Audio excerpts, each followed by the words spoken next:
अहम खबर हैदराबाद से 100 से ज्यादा मोबाइल फोन छीनने की वारदातों में मुलव्वस मुल्जिमान पुलिस मुकाबले में गिरफ्तार। गुज़िश्ता रात टंडू यूसुफ पुलिस का गुलशन हामिल लिंक रोड के करीब मोटरसाइकिल पर सवार 3 मुल्जिमान से पुलिस मुकाबला पेश आया, जिसमें 2 मुल्जिमान आरिफ उर्फ भूरा और कामरान गिरफ्तार हो गए। पुलिस मुकाबले में एक मुल्जिम आरिफ उर्फ भूरा जख्मी पाया गया, जिसे फौरी तिब्बी इमदाद के लिए अस्पताल मुंतकिल कर दिया गया था। इब्तदाई तफ्तीश के मुताबिक गिरफ्तार मुल्जिमान का ताल्लुक मुनज़्ज़म स्ट्रीट क्रिमिनल गैंग से है, जिन्होंने गुज़िश्ता 3 माह के दौरान हैदराबाद के मुख्तलिफ इलाकों से 100 से ज्यादा मोबाइल फोन छीनने की वारदातों का इतराफ़ किया। गिरफ्तार मुल्जिमान की निशानदेही पर मुख्तलिफ वारदातों में शहरियों से छीने गए 65 अदद मोबाइल फोन, 2 अदद पिस्टल, 2 अदद मोटरसाइकिल बरामद कर ली गई। जेर हिरासत मुल्जिमान ने छीने गए कई मोबाइल फोन की IMEI निजी मोबाइल मार्केट की रिपेयर्स की मदद से तब्दील करके कोयटा बलोचिस्तान में फरोख्त करने का इतराफ़ किया।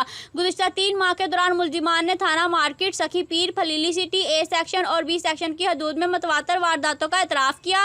हमायती न्यूज़ से फ़हीमा मदराई की रिपोर्ट। मज़ीद खबरों के लिए देखते रहें हमायती न्यूज़ HD।